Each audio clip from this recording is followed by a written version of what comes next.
नमस्कार दोस्तों, vision education कार्यक्रम में आप सभी का स्वागत है। मैं हूं आपके साथ कृपाशंकर शर्मा। दोस्तों, आज हर स्टूडेंट ये चाहता है कि वो टॉपर बने अपनी क्लास, स्कूल, यूनिवर्सिटी में। स्टूडेंट के माँ बाप ये चाहते हैं कि बच्चा नंबर 1 बने, और नंबर 1 बनने की इस दौड़ में बहुत से बच्चे अपना बचपन तो खोते ही हैं, साथ ही मेंटल हेल्थ भी बिगाड़ लेते हैं। ऐसे में आखिर कैसे आप स्वस्थ रहकर पढ़ाई कर सकते हैं, इस पर ध्यान देना बेहद ज़रूरी है, और इसलिए इस विषय पर आज हम बात कर रहे हैं। और इस पर चर्चा के लिए हमारे साथ स्टूडियो में मौजूद हैं हमारी खास मेहमान डॉक्टर साहिल त्रिवेदी। साहिल जी, स्वागत है आपका पत्रिका टीवी पर। साहिल जी मेंटल स्ट्रेस और बच्चों युवाओं के मनोविज्ञान पर लंबे समय से काम कर रही हैं, साथ ही आपको वो बताएंगी कि आखिरकार कैसे रखें आप अपना ख्याल और बने टॉपर। इसी विषय को आगे हम बढ़ते हैं, इसी विषय को लेकर। और सबसे पहले चर्चा में बात करते हैं कि आखिरकार पढ़ाई में एक स्टूडेंट के लिए, एक छात्र के लिए, एक युवा के लिए हेल्थ कितनी इम्पोर्टेंट है। सबसे पहले ये टिप्पणी चाहूँगा मैं साहिल जी आपसे। सर, सबसे ज़रूरी लाइफ में बच्चे के लिए पेरेंट्स भी जाने और बच्चे भी जाने, हम ह्यूमन हैं and we are the social animals.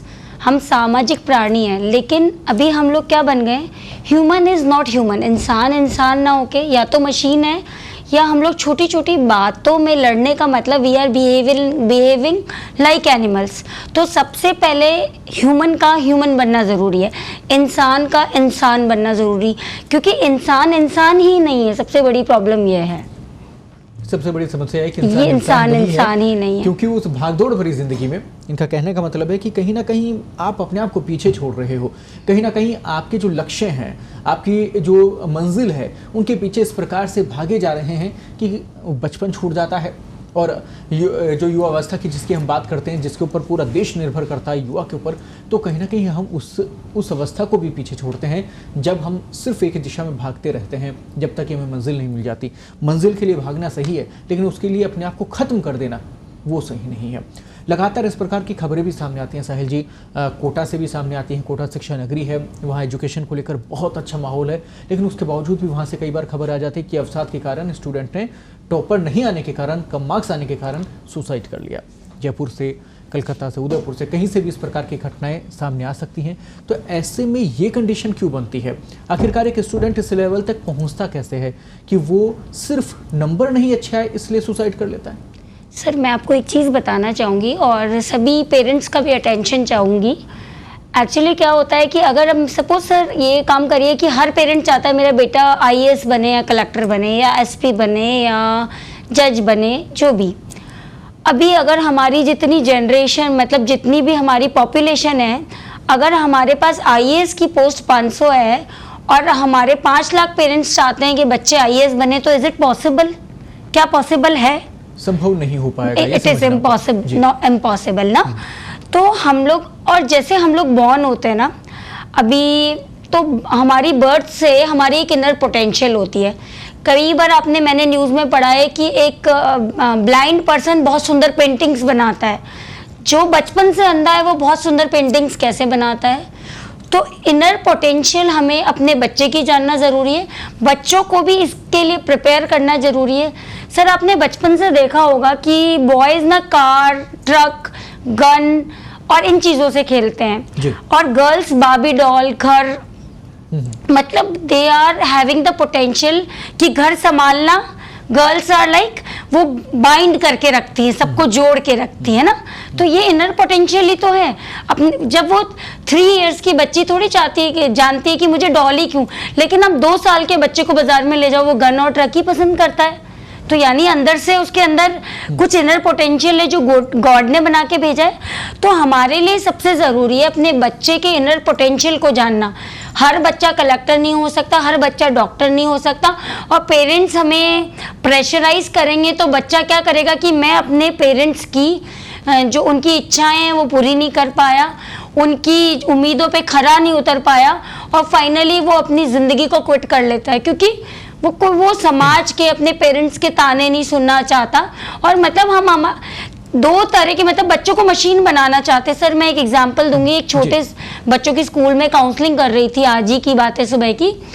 एक बच्ची 5th क्लास में है, उस बच्ची ने मुझे काउंसलिंग में आया, आज them what is the goal of your life. तो पूरे मतलब अराउंड 50-60 स्टूडेंट्स में एक बच्ची ने बोला my goal is to become IAS officer, and I just asked with the teacher is she the topper of the class, means top 5, and she was the top 5 students. Then she said कि ma'am मुझे आपको एक बात और बतानी है. मैंने कहा बिल्कुल बताइए. मैम मेरी मम्मा मुझे बोलती हैं कि मुझे आप क्या कहते हैं, जो मैं आपको 5th में 6 का कोर्स और 6th में 7th का कोर्स, 7th में 8th का कोर्स. देखिए उसका विजन क्लियर है, वो IAS बनना चाहती है, मतलब उसके अंदर पोटेंशियल है, and she is in the top 5 students, that is also cool. But आप उसको मशीन मत बनाओ. मतलब क्यों बच्चे को मशीन बनाना? अपना बच्चा है, हर उम्र को करने का काम होता है. 5-6 साल 7 इयर्स तक के बच्चों को सर बिल्कुल फ्री छोड़ना चाहिए. उनको फ्रीडम देनी चाहिए. वो मिट्टी में खेलें, पानी में खेलें, थोड़ा बहुत उनने वर्बल ओरल सीख लिया. उनकी मॉरल वैल्यूज पे वर्क करें. जैसे कि अगर आपके 5-6 साल के बच्चे हैं, वो गुड मॉर्निंग बोलते नहीं बोलते, राधे राधे बोलते नहीं बोलते, सबको अपने मतलब पैर छूना या जो भी आपके कल्चर में, सबका अपना कल्चर है, आपके कल्चर में सुबह उठ के रेस्पेक्ट देते हैं नहीं देते हैं बच्चों को. उनको बहुत ज्यादा किसी चीज के लिए प्रेशराइज करना. आजकल पेरेंट्स क्या कर रहे हैं, 6 साल का बच्चा 2nd क्लास में आ चुका है. 6 साल के बच्चे, आज से कुछ सालों पहले मैं जाऊं, प्रॉपर ABCD सिर्फ लिख पाते थे, अपना अल्फाबेट्स लिख पाते थे, काउंटिंग. तो हमें बच्चे को मशीन क्यों बनाना है, रटा रटा के उसको स्ट्रेस देना? पता है क्या होता है, जब बच्चा बहुत एक टाइम तक भरा रहता है, तो जब वो बड़ा ब्लास्ट होता है ना, तब जाके वो सुसाइड करता है. तब जाके सुसाइड बचपन से. हाँ, ये चीजें छोटी छोटी बातें हैं, लेकिन आपको खुद को समझनी होगी, आपको नोटिस करना होगा. अगर कुछ चेंजेस आपको बच्चे में नजर आते हैं, आपको लगता है कि कहीं कुछ उसकी जो हैबिट है वो बदल रही है, उसकी कुछ जो आदतें हैं वो बदलने लगी हैं, वो कहीं परेशान रहने लगा है, तो बैठाइए, पूछिए, बात कीजिए. ऐसा ना हो कि समय निकल जाए और उसके बाद में कोई घटना हो जाए. ये आपका फर्ज बन जाता है. जितने भी परिजन है, जितने भी परिवारजन है, माता पिता है, अभिभावक हैं, उनकी उतनी ही जिम्मेदारी है उस करियर को लेकर जितनी उस बच्चे की भी. आपको साथ लगना होगा. अगर आप उन्हें कुछ सपना दिखा देते हैं, मंजिल दिखा देते हैं, तो इसका मतलब ये नहीं है कि हर बच्चा उस सपने तक, उस मंजिल तक पहुंच जाए. हो सकता है उसका रास्ता अलग हो सकता है उसके मन में कुछ और हो. आपको वो मन टटोलना होगा, आपको वो भावना भी टटोलनी होगी, ताकि वो बच्चा जो है गलत दिशा लेके अवसाद वाली कंडीशन में ना पहुंचे, स्ट्रेस वाली कंडीशन में ना पहुंचे, और सुसाइड जैसी बात तो होनी ही नहीं चाहिए, ऐसे लेवल पे ना पहुंचे. तो ऐसे में आपकी जिम्मेदारी, आपके कंधों पर जो जिम्मेदारी है वो बहुत बड़ी है. उम्मीद करते हैं आप इस पर भी बहुत ज़्यादा ध्यान देंगे. इसके साथ ही जैसा कि साहिल जी बात हो रही थी, आपने कहा कि बच्चों को पहले से टारगेट कहीं ना कहीं दे दिया जाता है पेरेंट्स की तरफ से, अभिभावकों की तरफ से, कि साहब हमारा बच्चा तो यही बनेगा. आजकल जो लाइफ स्टाइल चल रही है, आजकल जो हम स्टारडम की लाइफ देखते हैं, टीवी सोशल मीडिया की लाइफ देखते हैं, तो बहुत छोटे छोटे बच्चे भी आपको देखेंगे कि आप डांस कंपटीशन में हैं, सिंगिंग कंपटीशन में, उन पर भयंकर प्रेशर होता है. उन्हें देख के बाकी घरों में भी ऐसा लगता है कि हमारे बच्चे भी साहब यही करें, या फिर हमारे बच्चे भी इतने ज़्यादा स्टारडम को ले लें, इतनी ज़्यादा जो ये चकाचौंध भरी लाइफ है यहाँ तक पहुँचाए. तो क्या वो कॉपी पेस्ट बचपन ख़त्म कर रहा है? सर मैं आपको इसके सबसे पहले 2 एग्जाम्पल दूंगी. एक छोटा बच्चा था, उसके पेरेंट्स चाहते थे कि वो डॉक्टर बने, लेकिन वो पहले PMT होता था, PMT नहीं सिलेक्शन हो पाया, वो डॉक्टर नहीं बना. वो ट्रक ड्राइविंग करता है, उसके दोस्त उसे आज मतलब बचपन से उसको डॉक्टर बोलने लग गए, लेकिन उसके अंदर डॉक्टर बनने वाला पोटेंशियल था ही नहीं, वो कैलिबर ही नहीं था. अब अगर उसका जो दूसरा कैलिबर निकल के आता, वो भी नहीं निकल पाया, क्योंकि उसके ऊपर प्रेशर था डॉक्टर बनने का. Now he is driving truck. एक मैंने IAS ऑफिसर का इंटरव्यू सुना था. उनको 5 साल की उम्र से उनकी 3 सिस्टर्स, पेरेंट्स सब बोलते थे कि आपको कलेक्टर बनना है, कलेक्टर बनना है, मतलब कलेक्टर भाई, कलेक्टर बेटा, इस तरह से. वो आज IAS ऑफिसर हैं. बट ये आप किसी को मतलब जबरदस्ती फीड करके नहीं बना सकते. उनके अंदर वो पोटेंशियल था, वो कैलिबर था जो निकल के आ गया. तो पहले आप अपने बच्चे को कैलिबर को निकालो. हर बच्चा डांसर नहीं हो सकता, हर बच्चा म्यूजिशियन नहीं हो सकता. कई बच्चे मैंने देखे 5 इयर्स के बहुत अच्छी सिंगिंग भी करते हैं. तो अब आप अपने बच्चे को सोचें, हर बच्चे का पोटेंशियल, कैलिबर, लेवल अलग होता है. कोई पढ़ाई में अच्छा है, कोई डांस में, कोई पेंटिंग में, और आजकल तो करियर के सूत्र इतने ज़्यादा बढ़ गए हैं, इट्स वेरी इजी. तो अपने बच्चे से बैठ के आराम से सुकून से बात करें. और सबसे बड़ी चीज़, अपने बच्चे के माता पिता दोस्त बने. आप दोस्त, आपसे बड़ा उनका कोई गाइड नहीं हो सकता. और मैं बच्चों से भी बोलना चाहूँगी, अपने पेरेंट्स से अच्छा कोई आपका दोस्त नहीं हो सकता. सेकंड थिंग कि एक आपके फादर मदर दूसरा आपका टीचर, वही चाहते हैं कि आप उनसे आगे निकलें। बट आप अपना डिस्कस करें अपने पेरेंट्स से कि पापा मैं, जैसे आपने एक मूवी भी देखी होगी, वो चाहते थे इंजीनियर बने बेटा 3 इडियट में, और वो फोटोग्राफी में उसका इंटरेस्ट था, तो उसका पोटेंशियल और कैलिबर अलग था, बट वो उसको वो कराना चाहते थे। फाइनली वो पेरेंट्स ने डिसाइड किया। लेकिन आज कल के पेरेंट्स, मैं मानती हूँ, इतने रिजिड नहीं है। अगर बच्चे पेरेंट्स से बात करेंगे और पेरेंट्स भी बच्चों से बात करेंगे तो पेरेंट्स उनकी बात सुनेंगे और उसे उसी फील्ड में स्किल्स क्लासेस दिलवाएंगे। क्योंकि हर चीज़ को, जैसे कि हीरे को भी चमकाने के लिए हमें ज़रूरत पड़ती है, सोने को भी चमकाना पड़ता है, उसको भी शेप करना पड़ता है, लकड़ी के भी क्रैविंग करके शेप करना पड़ता है, तो उसके कैलिबर को स्किल करने की ज़रूरत होती है। आपको पहचानना होगा। हाँ। आपको ऐसा नहीं है कि कुछ भी आप थोप दें, क्योंकि अगर आपके ऊपर थोप दिया गया हो, अगर किसी पेरेंट्स की कंडीशन रही हो कि उन्होंने जो फेस किया उसी ट्रैक पर आप भी चल जाएं, उसी ट्रैक पे आपके बच्चों को भी चलाएं, तो वो फिर पॉसिबल नहीं होगा। क्योंकि आज जो लाइफ स्टाइल बदल रही है, आज जो टेक्निक बदल रही है, आज जो तकनीक बदल रही है, वो अगले 10-20 साल 30 साल में आगे कहाँ पहुँचती है, वो कंडीशन अलग होगी। ऐसे में आपको उस बच्चे का कैलिबर को पहचानना होगा, जैसा कि साहिल जी कह रही हैं, और उसके अकॉर्डिंग आप काम करेंगे तो आपको रिजल्ट अच्छा मिलेगा, ज़्यादा अच्छा मिलेगा, और बच्चा जो है वो तनाव में कम आएगा। ये बेहद ज़रूरी है। यहाँ पर हम हमेशा ही कहते रहे कि जितने बच्चों की, जितने स्टूडेंट्स की भूमिका होती है, उतनी ही परिवारजन, उतनी ही पेरेंट्स की भी भूमिका होती है। कहीं भी कोई भी पीछे नहीं है, सबको साथ होना होगा, साथ चलना होगा, तब जाके एक शानदार करियर हमें मिल पाएगा। इसके साथ ही मेंटल स्ट्रेस को लेकर हम आज बात कर रहे हैं। हम ये बात भी कर रहे हैं कि कहीं किसी अवसाद में बच्चा ना आ जाए। इसके साथ ही हम ये भी बात कर रहे हैं कि पूरे साल भर निरंतर अच्छा प्रदर्शन कैसे करें। ये भी मेन मोटिव होता है किसी भी स्टूडेंट के लिए, किसी भी पेरेंट्स के लिए, किसी भी फैमिली के लिए। साहिल जी, इसके लिए आपको क्या लगता है कि पूरे साल भर एक ही जैसा प्रदर्शन होना, निरंतरता जिसको कहते हैं, वो कैसे मिल पाए? ये स्टूडेंट्स का बहुत बड़ा सवाल होता है। इसका कैसे समाधान करें? सर देखिए, एक ही जैसा प्रदर्शन होने के लिए आपको एक डिसिप्लिन लाइफ फॉलो करनी पड़ेगी। मतलब बच्चों से, मैं बच्चों को बताती हूँ, चाहे आप फर्स्ट क्लास के स्टूडेंट हो, चाहे 10th के हो, चाहे आप ग्रेजुएशन कर रहे हो, जस्ट मेक इट क्लियर कि जो भी स्कूल में टीचर ने पढ़ाया है, आपके ट्यूशन टीचर ने जो भी पढ़ाया है, आप उसका रात को सोने से पहले और सुबह उठने के बाद जस्ट टेक आउट रिवीजन करने का।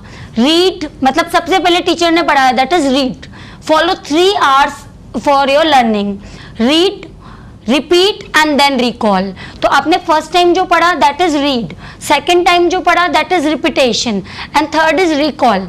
और फिर then close your eyes 10 minutes में पूरा ऐसे। मैंने बहुत सारे ऐसे ऑफिसर्स देखे हैं, बात करती हूँ, they are like because recalling means when you close your eyes and you remind कि 146 पेज पे या 3 नंबर पेज पे मेरी बुक में या 3rd पेज पे ये लिखा है, मतलब वो आपको बुक यहाँ पे, ठीक है। उसी के साथ एक चीज़ और बोलना चाहूँगी, जैसे मैंने बोला कि 5 लाख लोग IAS नहीं हो सकते, वैसे क्लास का हर बच्चा टॉपर नहीं हो सकता। तो अपने बच्चे को फोर्स ना करें कि वो आप सेकंड क्यों रह गए या 1 नंबर क्यों कम आ गया। सब पेरेंट्स आर लाइक दैट कि आपका आधा नंबर कम क्यों है। अरे इट्स ओके ना, what ever he is performed. आपका चाइल्ड इंपॉर्टेंट है या उसको मेंटल स्ट्रेस में डाल के, आप अवसाद में डाल के ये चाहते हैं कि वो दिन भर डिप्रेशन में रहे, वो आधे नंबर के चक्कर में। सर आजकल बहुत सारे स्कूल्स क्या कर रहे हैं, मार्क्स पे वर्क कर रहे हैं और रटा रटा के बच्चों को वही मशीन बना रहे हैं। रट के मार्क्स पे वर्क करना ज़रूरी नहीं है, जहन में कितना उतरा है, कितना समझ में आया है, वो ज़्यादा ज़रूरी है। मतलब आप ना परसेंटेज पे कि मेरे स्कूल्स में ये हो गया है कि मेरे स्कूल के बच्चे को जिला टॉप करना है, 99 होना चाहिए, और अगर वो 99 की परसेंटेज लाने के चक्कर में आजकल 99 रह गया है। हमारे टाइम तो सर 70-75 लाना वॉज ओके ना। तो 99% हर बच्चा लाना चाहता है, जो भी थोड़े टॉप मोस्ट क्रीम स्टूडेंट्स होते हैं।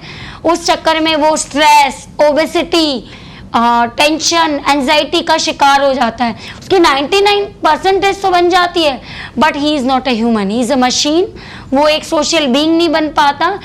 इजी गोइंग मतलब बहुत कोई भी काम, वी आर द ह्यूमंस, हमें ह्यूमन लाइफ एक गॉड गिफ्ट बनी है, हर उम्र में करने को इजी हर काम को इजी करना चाहिए हमें। एक महत्वपूर्ण सवाल इसी पूरे विषय से जुड़ा हुआ मैं आपके लिए लेने जा रहा हूँ। ये सवाल साहिल जी, किसी भी स्टूडेंट के लिए पूरी दिनचर्या में, पूरे साल भर की तैयारी में हेल्थ को लेकर, जो कि हमारे इस टॉपिक का आज अहम अंग है, हेल्थ को लेकर क्या उनका रूटीन होना चाहिए, स्वास्थ्य को लेकर कैसे वो अपने आप को फिट रखें, पढ़ाई के लिए वो बिल्कुल तरोताज़ा रहे, इसके लिए क्या करना चाहिए, खान पीन को लेकर आप उन्हें थोड़ी सलाह दें। सर, सबसे पहले तो आपने बचपन में सुना होगा, स्वस्थ शरीर में ही स्वस्थ मन निवास करता है, और मन स्वस्थ होगा तो ही पढ़ाई में ध्यान लगेगा। तो सबसे पहले एक तो नियमित दिनचर्या हम लोग फॉलो करें, मतलब कि ये नहीं कि कई बार होता है कि संडे है तो नहीं मम्मा मैं आज तो 11 बजे उठूँगा, चाहे चलो ये 6-7 ईयर्स तक के बच्चों को तो आप फ्री छोड़ दीजिए, वो किसी दिन स्कूल भी नहीं जा रहा, उसका मन नहीं, कोई बात नहीं, उनको तो बहुत ईजी, 7 ईयर्स से ऊपर और बड़े बच्चों तक मैं बात कर रही हूँ, मतलब एक रूटीन, ठीक है मान लो हाफ एन आवर, आप रोज आपको 8 o'clock स्कूल या कॉलेज जाना है तो आप 6 o'clock रोज उठते हैं तो उस दिन 6:30 उठ जाइए, नहीं 11 बजे आप उठ रहे हैं, मतलब बिल्कुल आपने अपना पूरा जो क्लॉक है वो चेंज कर दिया। तो अपना पूरा जो शेड्यूल क्लॉक है वो चेंज नहीं करना है अपन को। एक आजकल सर जितने बड़े शहर हैं उनमें फास्ट फूड का चलन बहुत हो गया है, बच्चे मम्मा ने घर में खाना बना के रख दिया वो नहीं खाते हैं। पानी तो बच्चे इतना कम पीते हैं, बच्चे जो आज नेक्स्ट जो कमिंग जनरेशन हैं एंड वो क्या करते हैं, ना पानी पीते हैं, दूध दही दे आर अवॉइडिंग।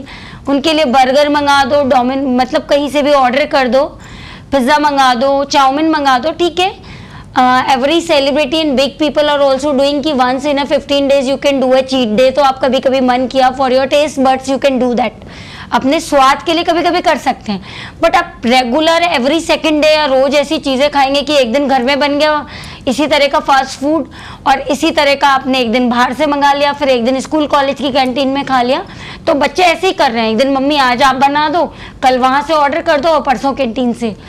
आप अपनी हेल्थ को, और आप सिर्फ गैस्ट्रोलॉजिस्ट और जितने भी पेट की बीमारियों वाले डॉक्टर हैं उनके पास जाके पूछ लीजिए, जितने भी पेट की बीमारियों के शिकार हैं वो 10 साल से और 25 साल तक के बच्चे हो रहे हैं, क्योंकि 25 के बाद इंसान अपनी हेल्थ पे ध्यान देने लगता है और मैच्योर लोग हैं, समझते हैं। बट बच्चे बहुत ज़्यादा अनहेल्दी खाना खाते हैं, कहीं भी स्ट्रीट फूड हेल्दी है या नहीं है, हाइजीनिक है या नहीं है, वो खा लिया, मतलब पानी वो गोलगप्पे वगैरह का बच्चे बहुत ज़्यादा शौक होता है, तो ये हमारी हेल्थ के लिए हार्मफुल होते हैं। लेकिन ये कि आप जिस मतलब जहाँ रहते हैं हर चीज़ को क्विट नहीं कर सकते, बट ठीक है आप एक दिन चीट डे हुआ, 15 days 1 month में कभी कोई एक चीज़ खा ली, ये भी नहीं कि 15 days में मतलब आप शेड्यूल ही बना लें, first day burger, second day pizza, third day गोलगप्पे, नो 15 days या मंथ में एक चीज़ कोई खा ली। Try to eat maximum, millets का अभी बहुत ज़्यादा कल्चर है और वो बहुत जल्दी डाइजेस्ट होते हैं, they are very healthy. Dry fruits, try to drink maximum water, जो कि अपना हाइड्रेशन का काम करता है and it works on our brain also.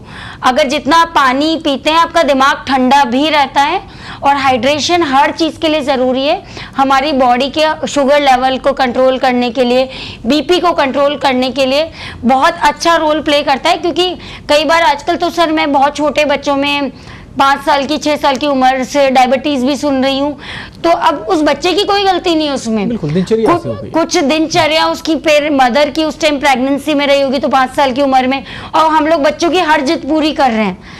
एक आप बच्चे को खाने की चीज के लिए मना करेंगे किसी भी फास्ट फूड के लिए तो उसको नो सुनने की आदत पड़ेगी, और everyone should learn to listen no. हर बात का यस में आंसर मत दीजिए अपने बच्चे को। फूड हैबिट्स में आप नारियल पानी सबसे हेल्दी चीज़ है, फ्रूट्स वेजिटेबल जितने भी सीजनल फ्रूट्स हैं वो खाइए। चलिए ठीक है आप बहुत महंगा फल कोई नहीं खरीद सकते, बट हर रेंज के सीजनल फ्रूट्स अवेलेबल होते हैं और उन्हें हमें खाना चाहिए। अपने दिनचर्या का पार्ट दूध दही बनाइए। सर एक चीज़ और बताना चाहूँगी, आजकल यूथ जो गर्ल्स हैं वो डाइटिंग के चक्कर में घी छोड़ देती हैं। घी हमारी बोन्स को स्ट्रांग बनाता है, हमारे गिरीस बोलते हैं ना, गिरीस गाड़ी में गिरीस कुछ बोलते हैं, गिरीस का काम करता है। अभी आप छोड़ोगे ना यंग एज में 14-15 में कि मैं मोटी हो गई या मेरा 1 किलो वजन बढ़ गया, वो बाद में आपको नीज में पेन, बोन्स में पेन, सर में दर्द, ये सब प्रॉब्लम्स देगा।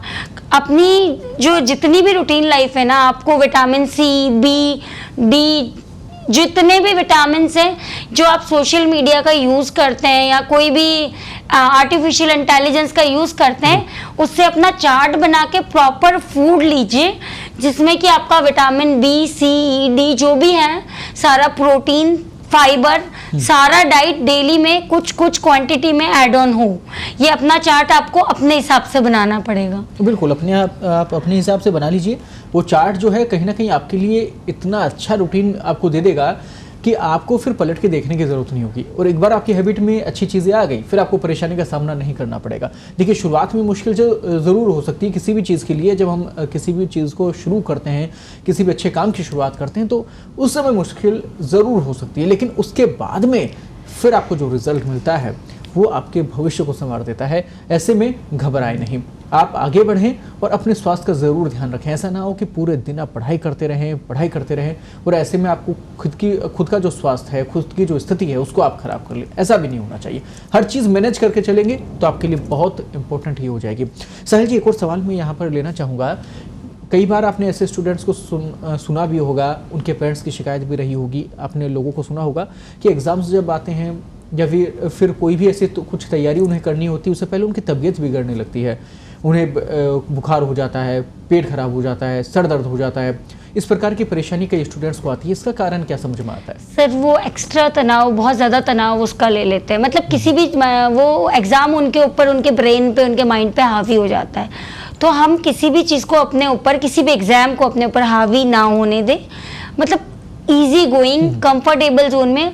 और पेरेंट्स के लिए ज़रूरी है अपने बच्चों से, मतलब अगर कोई बड़ा एग्ज़ाम दे रहे हैं, जैसे कोई भी कंपटीशन एग्ज़ाम या बोर्ड एग्ज़ाम्स दे रहे हैं, तो कैसे भी अपने बच्चे से, अगर आप दूर भी रहते हैं, मदर और फादर कम से कम 10 मिनट रोज़ अपने बच्चे को दें।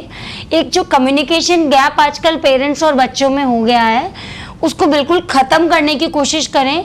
क्योंकि बच्चा बात नहीं करता ना, तो सर जो मेरे को कुछ मैंने विचार किया, वो परसेप्शन कर लिया कि ये चीज़ ऐसे है, और मैंने मन में सोच लिया। सपोज मैंने सोच लिया पहले से ही कि मैंने तो वो फलानी एक सीरीज़ नहीं पढ़ी, एक किताब नहीं पढ़ी, और मैं इस कंपटीशन एग्ज़ाम में या इस 10th के एग्ज़ाम में 2 चैप्टर नहीं पढ़े, कहीं मैं फेल हो जाऊंगी। और वो फेल होते होते, मतलब मैंने अंदर ही अंदर मन में मान लिया कि मैं फेल हो जाऊंगी, एंड वो मेरे ब्रेन पे आ गया मैं फेल हो जाऊंगी, या मेरे 100 में से 99 ना आके 80 मार्क्स आ जाएंगे। और वो अंदर ही अंदर, मतलब क्योंकि बच्चा कभी नहीं कहेगा कि पेरेंट्स मुझे टाइम दीजिए। आप बोलोगे मैं बिजी हूँ, मेरी फाइल पढ़ रहे हैं, या मैं ये मेरी मीटिंग है, या मुझे मेरा स्कूल जाना है, आजकल मदर भी वर्किंग है। कैसे भी 10 मिनट अपने बच्चे के लिए निकालो, तो वो अपने अंदर जो उसने भर लिया है ना कि मैं फेल हो जाऊंगा या मेरे नंबर कम आ जाएंगे, जब आप उसके साथ रोज सुकून से बैठेंगे ना, तो वो बच्चा अपना अंदर का गुबार निकाल पाएगा। तो वो उसको जो लूज मोशन या हेडेक या फीवर एग्जाम से पहले होता है, वो नहीं होगा। मतलब डिटॉक्स करना जरूरी है। हर चीज को, हम खाना खाते हैं वो डिटॉक्स, मतलब वो निकालते हैं। हमारे माइंड में भी हर चीज को हम भर के नहीं रख सकते, उसको कहीं ना कहीं निकालना जरूरी है। सिर्फ पॉजिटिव चीजें अंदर रखनी, नेगेटिविटी को निकालना है और उसके साथ डील करना सीखना है। अभी जैसे हम लोगों ने इतनी बड़ी कोविड वाली स्थिति से भी डील किया, कोई भी चीज होती है हमारे घर में, कोई बड़ी से बड़ी प्रॉब्लम होती है, हम डील करते हैं, तो हमें सबसे स्मार्ट पर्सन वो होता है कि देखिए, problems are the part of life. Exam का फेलियर भी पार्ट ऑफ लाइफ है, दिन के बाद रात आती है, तो हमें उसकी आदत बनानी चाहिए कि अब रात आ गई तो वापस दिन भी तो आना ही है। अमावस के बाद पूर्णिमा आई है, तो वेट, आपके पास अमावस आएगी तो घबराओ मत, वापस भी तो पूर्णिमा आनी है, तो there will be good days. आपने आज एग्जाम नहीं क्लियर किया, कम मार्क्स आ गए, हो सकता है नेक्स्ट एग्जाम में आप और अच्छा परफॉर्म करें या बहुत अच्छे मार्क्स आए। तो किसी चीज को, किसी एग्जाम को, किसी पढ़ाई को अपने ऊपर हावी ना होने दें। बिल्कुल सही बात है, जिंदगी की यही रीत है, हार के बाद फिर जीत है। ये गाना बिल्कुल सही बात है, इसी के लिए बना था कि साहब आप अपनी जीवन की जो असफलताएं उनसे घबराएं ना, आप हमेशा आगे बढ़ते रहें और हमेशा आपको सफलता मिले ये भी ज़रूरी नहीं है, हमेशा आप सफल होकर नंबर 1 हो जाएं ये भी ज़रूरी नहीं है। ज़रूरी यह है कि आपने प्रयास किया या नहीं किया। अगर आपने प्रयास किया है तो देखिए, हार या जीत तो बनी रहती है, कोई जीत रहा है तो कोई हारेगा भी सही। तो ऐसे में हो सकता है अगली बार जब आप उस कंपटीशन में बैठेंगे, अगली बार उस एग्ज़ाम में बैठेंगे, तो आप सबसे आगे पहुंच जाएंगे। ऐसा भी हो सकता है कि आपका रास्ता ही अलग हो। जिसकी वजह से आपको वहाँ पे हार मिली है। आप दूसरे फील्ड में बहुत अच्छा कर सकते हैं। इसलिए रास्ते हमेशा खुले होते हैं। ज़रूरत है हमें उन रास्तों को पहचानने की, उन जगहों को देखने की, उन स्थानों को पहचानने की, अपनी मंजिल को पहचानने की, फिर आपके साथ समस्या नहीं होगी। साहिल जी, पूरी चर्चा में आप शामिल हुए हैं, पूरी चर्चा को आपने सार्थक बनाया है, बहुत बहुत धन्यवाद आपका। इसी प्रकार के टॉपिक आपसे जुड़े हुए महत्वपूर्ण विषय हम लेकर आते रहेंगे। आपसे चर्चा हमेशा इन तमाम विषयों को लेकर हम तमाम जो एक्सपर्ट्स हैं उनके साथ करते रहेंगे, सिर्फ आपके लिए, आपके करियर के लिए और साथ ही जन सरोकार के लिए। ऐसे ही मुद्दों के साथ फिर आपसे मुलाकात होगी। तब तक के लिए मुझे दीजिए इजाज़त और आप रखिए अपना ख्याल। नमस्कार।